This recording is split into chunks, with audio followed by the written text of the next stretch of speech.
गुजरात में भारत को बहुत कुछ दिया, व्यापार दिया और एक योग्य प्रधानमंत्री दिया, इसमें भी कोई संदेह। ये बात जब हमने प्रधानमंत्री जी को बताई, उन्होंने प्रसन्नता पूर्वक कहा, बोले शास्त्री जी आप अस्पताल बना रहे तो भूमि पूजन हम करेंगे और उद्घाटन भी हम करेंगे। ये बात प्रधानमंत्री जी ने कही। हम आपसे सिर्फ यही कहना चाह रहे संपूर्ण राजकोट के हिंदुओं से, यदि तुम आज एकजुट नहीं होगे, आपस में लड़ोगे, जो हमारा विरोध करते हैं हम उनसे भी कहेंगे आप हमारा विरोध करो पर हिंदुत्व का विरोध मत करना। सनातन का तुम हमें खूब गालियां दो, कोई दिक्कत नहीं, पर हमारी एक प्रार्थना है, यदि हम सब आपस में लड़ जाएंगे तो हिंदू राष्ट्र ना बन पाएगा। हम सब आपस में लड़ जाएंगे तो भारत में वो दिन दूर नहीं जो सूर्या का हाल हुआ वो तुम्हारे बच्चों का होगा। हम सिर्फ इसीलिए जगह जगह जा रहे हैं, जगह जगह कथाएं कर रहे, जगह जगह प्रवचन कर रहे, सिर्फ हिंदुओं को जगाने के लिए। राजकोट वालों से भी प्रार्थना है, एकजुट रहो, एकता के साथ रहो, चाहे जो हो जाए। हिंदू हिंदू, हिंदू हिंदू, हिंदू हिंदू, हिंदू हिंदू, हिंदू हिंदू, जो राम का नहीं वो किसी, जो राम का नहीं वो किसी, जो राम का नहीं वो किसी। तो कुछ लोग तो ऐसे हैं जो सोमनाथ दादा पर आक्रमण करते थे, आज देखो दादा सोमनाथ कैसे चमक रहे हैं। देखो किसी को खिलाफ नहीं हम बोल रहे, पर हम लोगों को जितना मुसलमानों से डर नहीं है उतना हिंदुओं में से ही कुछों से डर है, ये पक्का मानना। अपनों में से ही डर है। लेकिन अंत में हम यही कहें कथा के विश्राम पर, तुम हमारा साथ दो, हम तुम्हें हिंदू राष्ट्र देंगे।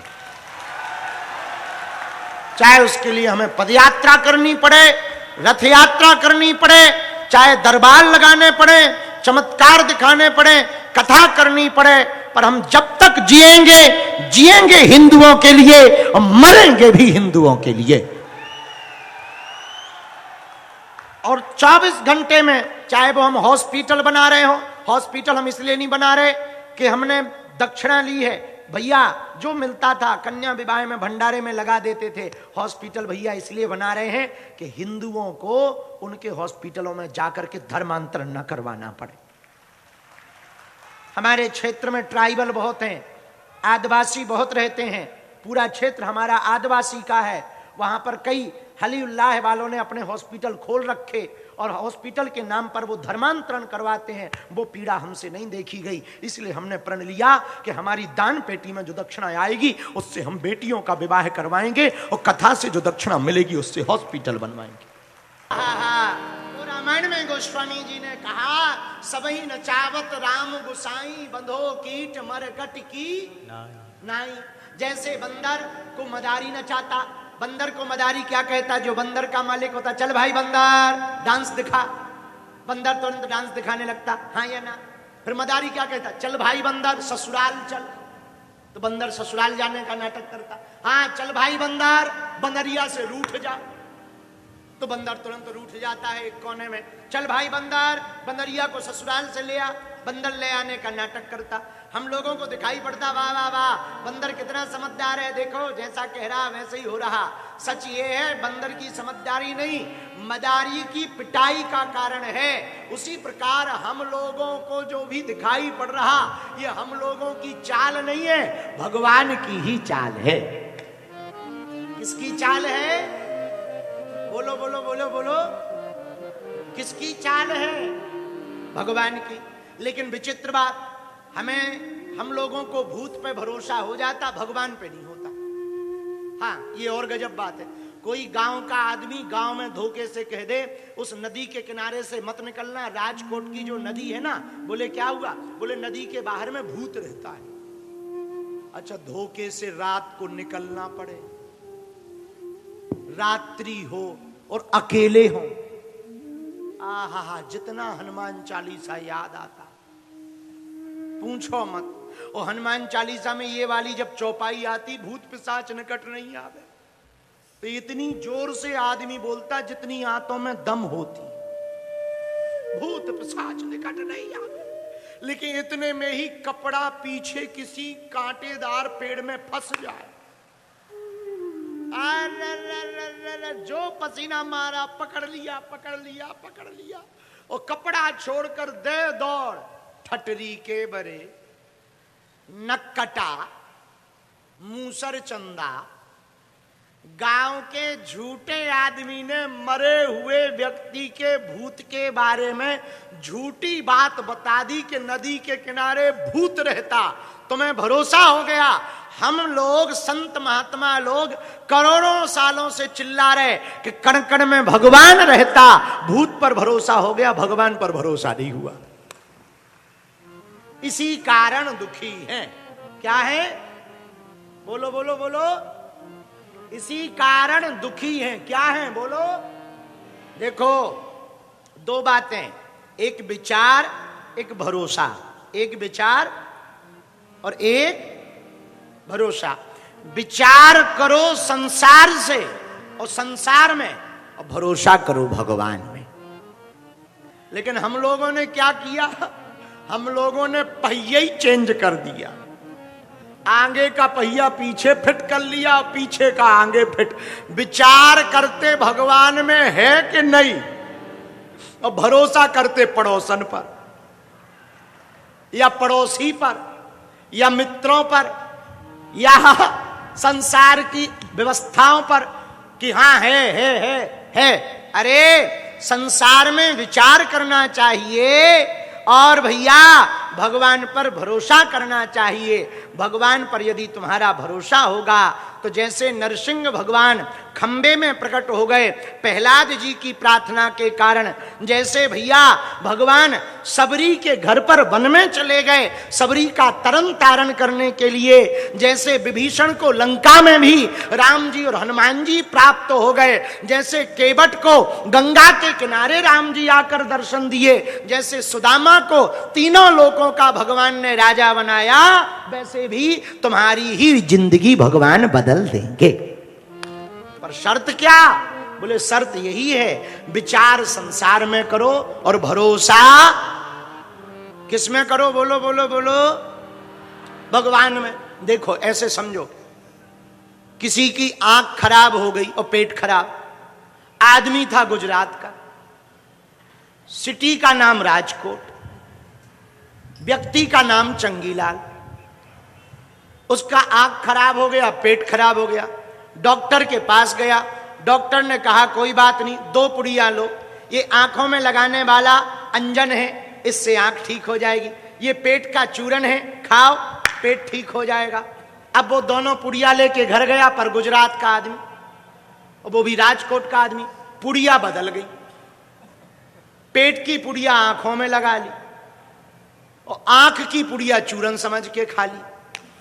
परिणाम क्या? 2-3 पुड़िया खाई कि जो पेट और ठीक था वो और खराब हो गया। आंखों से जो दिखाई पड़ता था वो और फूट गई, रेटिना ही गायब हो गया। अब डॉक्टर के पास गाली देते हुए गया कि बड़े मूर्ख हो, बड़े उल्लू हो, बताओ अच्छे खासे हम थोड़े ठीक ही थे, तुम्हारी दवाई में और बिगड़ गए, होना ठीक चाहिए। डॉक्टर बोला ऐसा हो ही नहीं सकता। बोले हो क्या सकता? प्रमाण ले लो सामने। डॉक्टर बोला क्या दिया था हमने? ये 2 पुड़ियां दी, ये पेट वाली है, ये आंख वाली है। डॉक्टर बोला उल्लू हो, क्योंकि डॉक्टर भी राजकोट का था। उल्लू हो। क्यों उल्लू है? अरे पेट का चूरन आंखों में लगा लिया, आंखों का चूरन पेट बना में खा लिया, तो सब गड़बड़ तो हो ही जाएगा। यही हम लोगों के साथ हुआ, हम लोग भी उल्लू हैं। पूछो कैसे? पूछो, अरे जोर से तो पूछो, जरा और जोर से पूछो। भगवान ने 2 पुड़ियां दी, एक दिल एक दिमाग। दिमाग रूपी पुड़िया भगवान ने इसलिए दी संसार में लगाओ, और दिल रूपी पुड़िया इसलिए दी हम में लगाओ, मतलब भगवान में लगाओ। हम लोगों ने क्या किया? जन्म के 10, 12, 15 साल बाद जैसे ही थोड़ी जवानी आई, 16, 17 साल के हुए, पुड़िया चेंज कर दी। और चेंज क्या की? दिमाग लगा रहे भगवान में है कि नहीं, शक्ति होती कि नहीं, और दिल लगा रहे पड़ोसी पड़ोसन में। और फिर कहते कि बताओ हमारा तो भरोसा ही टूट गया, हमारा तो दिल ही टूट गया, ठटरी के बरे कुशल मना तू नहीं टूटा। अरे भाई, जो जहां का सिस्टम है वहीं फिट बैठेगा, इसलिए विचार संसार में रखो और भरोसा किस पे रखो? बोलो बोलो बोलो, जरा जोर से बोलो।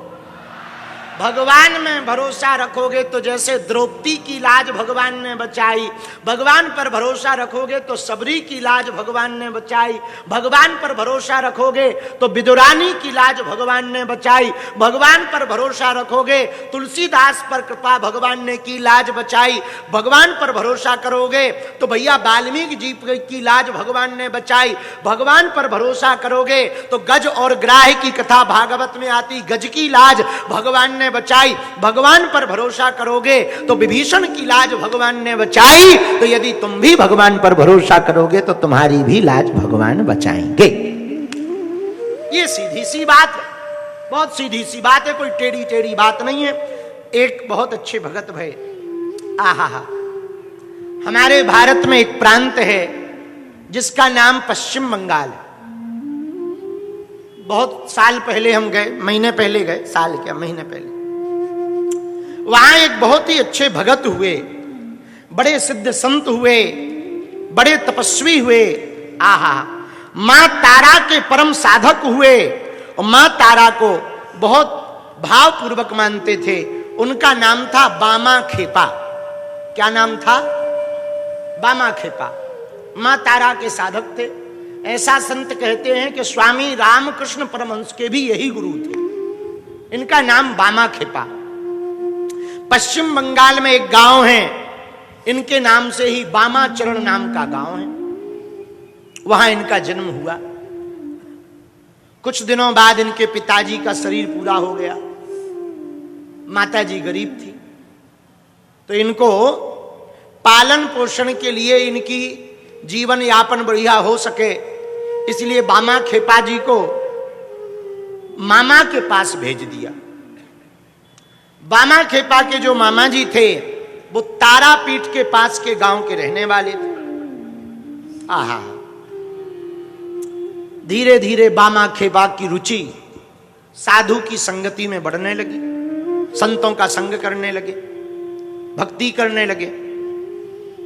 कभी शमशान की चिता के पास जाके बैठ जाएं, कभी जो है गांव के बाहर बैठ जाएं। गांव के आधे लोग इनको पागल समझते थे।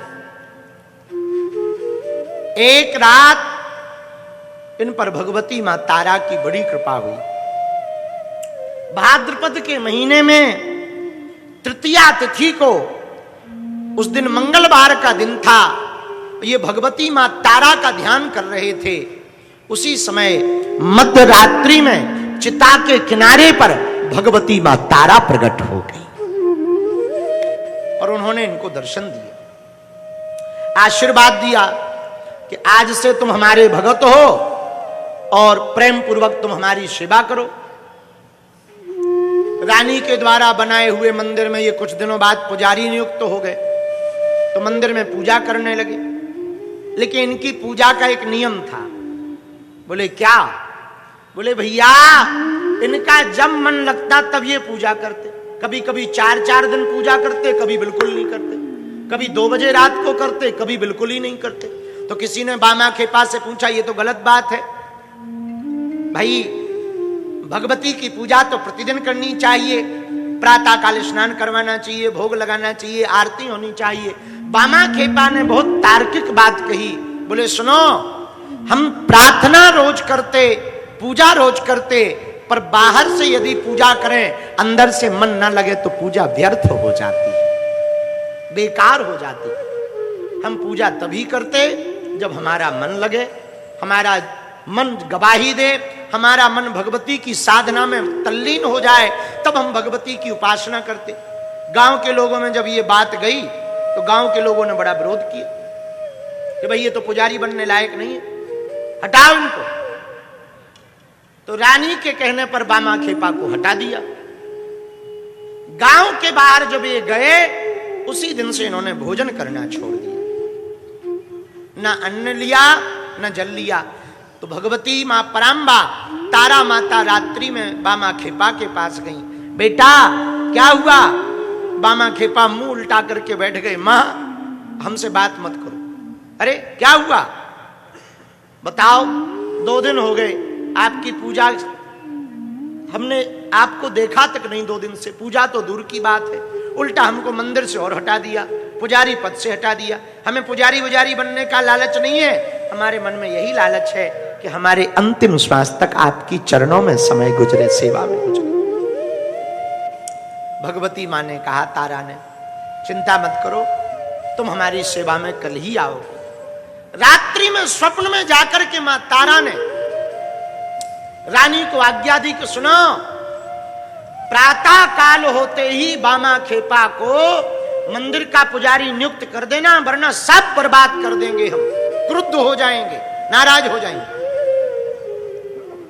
रानी को जब ये खबर स्वप्न में मिली तो प्रातः काल ही रानी ने बामा खेपा को बुलाया। तो बामा खेपा ने जाने से मना कर दिया, हम नहीं जाएंगे, हमको भगाया पहले, अब बुला रहे हो, क्या पता फिर भगा दो, बेइज्जती कर दो। रानी ने कहा, हम वचन देते हैं जब तक तुम्हारे तन में प्राण रहेंगे तब तक तुम ही मां भगवती तारा देवी की पुजारी बने रहोगे।